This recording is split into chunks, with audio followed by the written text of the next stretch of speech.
बहुत आसान है, तुम तो 12 तारीख को जश्न मना लोगे। बहुत आसान है, तुम तो 12 तारीख को जुलूस निकाल लोगे। बहुत आसान है, तुम तो 12 तारीख को खुशियां मना लोगे। लेकिन 12 तारीख को फातिमा रजी अल्लाह ताला अन्हा के आंख से निकलने वाले आंसू तुम्हें कभी माफ नहीं करेंगे। ये 12 तारीख थी, रबीउल अव्वल की 12 तारीख थी। हम अपनी 12 तारीख पे नजर डालें और इस 12 तारीख पे नजर डालें, और कुछ कहने की जरूरत ही नहीं। हालात हमें उस कहने की इजाजत भी नहीं देते हैं। मेरे भाइयों सुनो, क्या कहती हैं फातिमा, वाह कर बता मना जा बरब बंदा। हाय मेरे अब्बू, आपको आपके रब ने बुलाया और आप चले गए। आपने उसकी दावत को कबूल कर लिया। ये भी नहीं सोचा कि आपके चाहने वालों पर क्या बीतेगी। ये भी नहीं सोचा कि आपके चाहने वालों पर क्या गुजरेगी, क्या गुजरेगी। आए अल्लाह के नबी, आए मेरे अब्बू, आप चले गए। दूसरे जुमले पर गौर करो, वाह कर बता मन जन्नतुल फिरदौसी मावा। आए अब्बू, आपसे तो आपके रब ने जन्नतुल फिरदौस का वादा किया। आपका ठिकाना तो जन्नतुल फिरदौस है। आप तो जन्नतुल फिरदौस चले गए। तीसरे जुमले पर गौर करो, वाह कर बता इला जिब्रील नना। आए अब्बू, अब कुरान किसके ऊपर नाजिल होगा? अब जिब्राइल कुरान की आयतें किसके ऊपर लेकर आएंगे? अब कुरान किस पर नाजिल होगा? आप नहीं तो कुरान भी बंद हो जाएगा, उसकी आयतें नाजिल होना भी बंद हो जाएगा। इसलिए कि साहिब कुरान ही नहीं रहा तो कुरान किस पर नाजिल हो? नहीं, अरे अब्बू, मैं जिब्रील को मना कर दूंगी, अब वो कुरान लेकर ना आए। आए अब्बू, अब मैं जिब्रील को रोक दूंगी, अब वो कुरान लेकर ना आए। इसलिए कि साहिब कुरान न रहा इस दुनिया में, साहिब कुरान अब न रहा। इन जुमलों पर गौर करो और अपने सीने को ठोक कर बताओ ईमानदारी के साथ 12 तारीख को निकलने वाले इन जुमलों पर हमारा जश्न क्या कह रहा है। फिर फातिमा कहती हैं, लोगों 12 तारीख को मेरे ऊपर मेरे अब्बू की जुदाई के बाद गमों के ऐसे पहाड़ टूटे। जो मुसीबतें, जो गम मेरे ऊपर आए, अगर वो गम किसी पहाड़ के ऊपर डाल दिए जाते तो पहाड़ भी चूर चूर हो जाता, रेजा रेजा हो जाता। और जो गम मेरे अब्बू के बाद मुझे मिले, मेरे अब्बू की जुदाई पर मुझे मिले, अगर वो गम किसी दिन पर डाल दिए जाएं तो वो दिन भी रात में बदल जाए। 12 तारीख हमें ये बताती है कि कायनात को रोशन करने वाला सूरज गुरूब हुआ था। उस पर हमें वो माहौल बनाना चाहिए कि 12 तारीख को नबी अकरम की हम पैदाइश की खुशी ना भूलें, लेकिन इतनी खुशी ना मनाएं कि हम 12 तारीख को गम भूल जाएं, और इतना मातम और इतना गम भी ना करें कि हम नबी अकरम की पैदाइश भूल जाएं। हमें तो बीच का रास्ता अपनाना चाहिए था, हमें तो मुअतदिल रास्ता अपनाना चाहिए था। यहाँ दोनों तरफ से गलती हो रही है। मेरे प्यारे साथियों, कुरान सुनते जाओ, हदीस सुनते जाओ और अपने ईमान का जायजा लेते जाओ। हाँ हाँ, अब सुनिए मेरे भाइयों, अल्लाह के नबी सल्लल्लाहु अलैहि वसल्लम को दफन कर दिया गया। सबसे पहले अबू बकर सिद्दीक ने नमाज जनाजा पढ़ी, उसके बाद उमर फारूक ने, उस्मान गनी ने, हजरत अली ने, फिर सहाबा ने, लोग आते गए नमाज पढ़ते गए, फिर बाद में बच्चों ने, और सबसे लास्ट में औरतों ने, औरतों के बाद सबसे लास्ट में बच्चों ने। मेरे भाइयों, लेकिन आपकी जनाजे की नमाज किसी ने पढ़ाई नहीं है। लोग उस हुजरे में आते थे, पढ़ के निकल जाते थे। पूरा दिन इसी में गुजर गया, पूरी रात इसी में गुजर गई। कुछ लोग ऐसे थे जो दूर से आए, अल्लाह के नबी सल्लल्लाहु अलैहि वसल्लम की बीवी से कहने लगे, अम्मी आयशा, हम रात में पहुंचे, दूर के रहने वाले हैं, हमें नबी अकरम का चेहरा दिखा दो। तो उन्होंने सर खोल दिया और कहा देख लो। कहने लगे वो सहाबी आए, अम्मी आयशा हमें अंधेरे में नबी का चेहरा सही से दिखाई नहीं दे रहा है, तो चिराग जला दो, कुछ रोशनी कर दो। तो हजरत आयशा कहने लगी आए मोहम्मद के साथी हो, मेरे घर की इतनी इंसल्ट क्यों कर रहे हो, मेरे घर को इतना जलील क्यों कर रहे हो, मुझे इतना रुस्वा क्यों कर रहे हो। उस सहाबी ने कहा अम्मी आयशा हम आपको इंसल्ट कैसे कर सकते हैं, हम तो अपने नबी का चेहरा देखना चाहते हैं। तो अम्मी आयशा ने कहा लोगों मेरे घर में इतना तेल भी नहीं है कि मैं चिराग जलाकर तुम्हें मोहम्मद रसूलुल्लाह का चेहरा दिखा सकूं। ये उस घर का हाल है। अफसाने तुमने बहुत सुने होंगे, आओ मोहम्मद रसूलुल्लाह की जिंदगी के बारे में जरा हमसे भी सुन लो और अपने दिल से फैसला करो। और कल चाय की होटलों में बैठ के बताना कि मौलवी जर्जीस नबी को मानता है या नहीं मानता।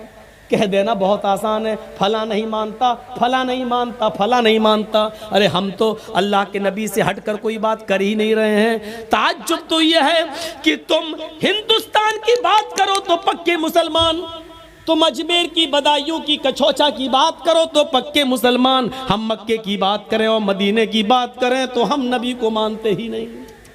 अफसोस यह है कि तुम मुल्ला मौलवियों की लिखी हुई किताबों की बात करो तो पक्के मुसलमान, और हम ये कहें कि ये नबी का फरमान है, ये फातिमा कह रही हैं, ये अल्लाह के रसूल का फरमान है, हम ये कहें तो हम मुसलमान नहीं। जो लोग ये कहते हैं याद रखना मौलवी जर्जीस का हाथ होगा, कल कयामत के दिन तुम्हारा गरीबान होगा, हम तुम्हें खींच कर रब की अदालत में लेके आएंगे और ये कहेंगे आए अल्लाह यही वो लोग हैं जो दुनिया में की होटलों में बैठ के कहा करते थे कि ये नबी को नहीं मानते हैं, ये नबी की शान में गुस्ताखी करते हैं। हाय अल्लाह मुझे इनसे इंसाफ चाहिए, हाय अल्लाह मुझे इनसे इंसाफ चाहिए। मेरा हाथ होगा, तुम्हारे गरीबान होंगे, ये सोच समझ कर किसी पर इल्जाम लगाना। आओ मेरे भाइयों आगे चलो, चलो आगे। हजरत मोहम्मद रसूलुल्लाह की जनाजे की नमाज पढ़ ली जाती है, दफन कर दिया जाता है और दफनाने के बाद पहली अजान का वक्त होता है। हजरत बिलाल को आवाज दी जा रही है आइनल बिलाल, बिलाल कहाँ है। बिलाल खामोश खड़े। लोगों ने कहा बिलाल क्या हुआ, अजान दो, वक्त हो गया है। हजरत बिलाल ने मना कर दिया। लोगों हजरत बिलाल ने मना कर दिया। लोगों मोहम्मद रसूलुल्लाह के रुखसत हो जाने के बाद अब हमसे अजान के लिए मत कहो। अल्लाह के रसूल जब सामने खड़े हो जाते थे तो अशहदु अन्ना मोहम्मद रसूलुल्लाह कहते हुए मैं उनके चेहरे का दीदार करता था। अब नबी हमारे सामने खड़े नहीं होंगे तो मैं किसका चेहरा देखूंगा। हजरत बिलाल इस हद तक नबी अकरम की जुदाई में इस हद तक चले गए कि वो जहां गली जिस गली में जाते यही कहते हैं अल्लाह के रसूल मुझसे क्या गलती हो गई, मुझे छोड़ के क्यों चले गए। अरे मेरे नबी मैंने क्या खता की, मुझे छोड़ के आप चले गए। ये उनकी जबान से जुमले निकलने लगे। लोगों ने उनको मदीने से बाहर भेज दिया, यहाँ रहेंगे मस्जिद नबी के बगल में रौज़ा रसूल को, नबी अकरम की कब्र को देखेंगे तो ये नबी को बहुत याद करेंगे। चलो इनको कुछ महीनों के लिए बाहर भेज दें। 6 महीने तक वो मुल्क शाम में रहे और 6 महीने के बाद उन्होंने नबी अकरम को ख्वाब में देखा। 6 महीने के बाद ख्वाब में देखा तो कहा, अल्लाह के नबी ख्वाब में उनसे कह रहे अय बिलाल तू मेरा मदीना छोड़ के कहाँ चला गया, अय बिलाल तू मेरी कुर्बत छोड़ के कहाँ चला गया, अय बिलाल तू मेरी नजदीकी छोड़ के कहाँ चला गया, अय बिलाल तू मदीने में वापस आ जा। फजर की नमाज पढ़ते ही घोड़ा दौड़ा दिया और चलने लगे। लोगों ने कहा बिलाल कहाँ जा रहे हो? कहने लगे मुझे मेरे आका ने बुलाया है, मुझे मेरे नबी ने बुलाया है, अब शाम छोड़कर मैं मदीने की तरफ जा रहा हूँ। 6 महीने के बाद मदीने आए। मदीने में पहुंचकर फौरन लोगों से पूछा कि मुझे मुहम्मदुर रसूलुल्लाह की बेटी फातिमा से मिलवाओ। फातिमा रजी अल्लाह ताला अन्हा की शक्ल मुहम्मदुर रसूलुल्लाह से अपने अब्बू से बहुत मिलती जुलती थी, बहुत हद तक एक थी। लोगों मुझे फातिमा का चेहरा देख लेने दो कि उनको देखकर मैं मुहम्मदुर रसूलुल्लाह को याद कर लूंगा। लोगों ने कहा बिलाल तुम मदीने से बाहर थे, टेलीग्राम का और मोबाइल का जमाना नहीं था। आए बिलाल तुम्हारे आने से चंद दिन पहले मुहम्मदुर रसूलुल्लाह की बेटी हजरत फातिमा भी इस दुनिया से चल बसी, वो भी अल्लाह को प्यारी हो गई, वो भी अब इस दुनिया में नहीं रही। नजरें आसमान पे डाली, आए अल्लाह नबी का गम अभी भूला नहीं था क्या? एक और गम मेरे ऊपर आ गया, फातिमा भी इस दुनिया में न रही। ज़बान से निकला इन्ना लिल्लाहि व इन्ना इलैहि राजिऊन। किसी तरह खामोश हुए, बातें हुई और थोड़ी देर के बाद अजान का वक्त हो गया। लोगों ने कहा बिलाल महीने गुजर गए तुम्हारी अजान नहीं सुनी, बिलाल आज अजान दे दो। कहने लगे नबी अकरम के रुखसत होने के बाद अब अजान के कलमात मुझसे न दिलवाओ। इधर नबी के नवासे हसन आ गए, उधर हुसैन आ गए। दोनों कहने लगे अय बिलाल जानते हो हम कौन हैं? उन दोनों को अपने दोनों हाथ से दबाया, तुम दोनों नबी अकरम के नवासे हो। मेरे नाना ने क्या कहा था, जिसने मेरे नवासों का दिल तोड़ा उसने मुहम्मदुर रसूलुल्लाह का दिल तोड़ा। अय बिलाल तुम्हें अजान देना पड़ेगी आज, ये मुहम्मदुर रसूलुल्लाह के नवासों की ख्वाहिश है। बिलाल रोने लगे, चीख पड़े आए हसन आए हुसैन, तुम्हारी जबान से निकलने वाले लफ्जों को और तुम्हारी ख्वाहिश को तुम्हारे नाना ने नहीं तोड़ा तो मैं कैसे तोड़ सकता हूं? मैं अजान दूंगा। वजू बनाया, अजान देने के लिए खड़े हो गए। वही ऊंचाई है, वही मस्जिद नबवी का मीनारा है, वही कानों में उंगली दी हुई है और उसी जगह पर अजान के कलमात बुलंद हो रहे हैं। हजरत बिलाल की अजान सुनने के लिए लोगों ने पहले ही मस्जिद भर दी।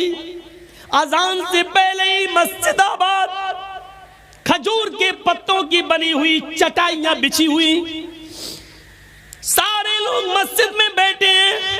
6 महीने पुराना मुहम्मदुर रसूलुल्लाह सल्लल्लाहु अलैहि वसल्लम का जमाना याद आ रहा है। हजरत बिलाल के कानों में उंगलियां हैं और हजरत बिलाल इन जुमलों पर पहुंचे हुए हैं, अल्लाहु अकबर अल्लाहु अकबर। जैसे ही बिलाल ने अल्लाहु अकबर कहा, काबे के रब की कसम, इन जुमलों ने नग़्मे क़यामत बर्पा कर दिया। जैसे ये जुमले निकले, लोग अपने घरों से और तेजी से निकलने लगे। जैसे ये जुमले निकले, ऐसे ही औरतें बेकाबू हो जाती हैं, वो भी अपने घरों से उठकर ऊपर छत पे चढ़ जाती है कि आज बिलाल की आजान छत से सुनेंगे तो साफ सुनाई देगी। जैसी औरतें बेकाबू होकर छतों पे चढ़ रही थी, लोग धड़ाधड़ मस्जिद की तरफ भाग रहे थे। उस वक्त बिलाल इन जुमलों पर पहुंच चुके थे, अशहदु अल्ला इलाहा इल्लल्लाह। बिलाल की जबान से जब ये जुमले निकले, अशहदु अल्ला इलाहा इल्लल्लाह, उस वक्त तक परिंदे दरख्तों के ऊपर बैठ गए थे। गोया कि परिंदे भी हजरत बिलाल की आजान सुनने के मुश्ताक हों। दरख्तों के पत्तों की जुम्बिशें बंद थी कि शायद आज वो भी आजान सुनना चाहती है। ये सारी के बिलाल की आजान सुनना चाह रही हैं। दरख्तों के पत्ते जुम्बिश नहीं कर रहे हैं, चहचहाने वाले परिंदे भी खामोशी के साथ बिलाल की आजान सुन रहे हैं। और सहाबा किराम की आंखों में आंसू है। नबी अकरम का जमाना याद आ रहा है। एक एक सहाबी के आंखों से गिरने वाले आंसुओं ने मस्जिद नबवी पर खजूर के पत्तों की बनी हुई चटाई को भिगो दिया है। पूरी की पूरी चटाई तर हो जाती है।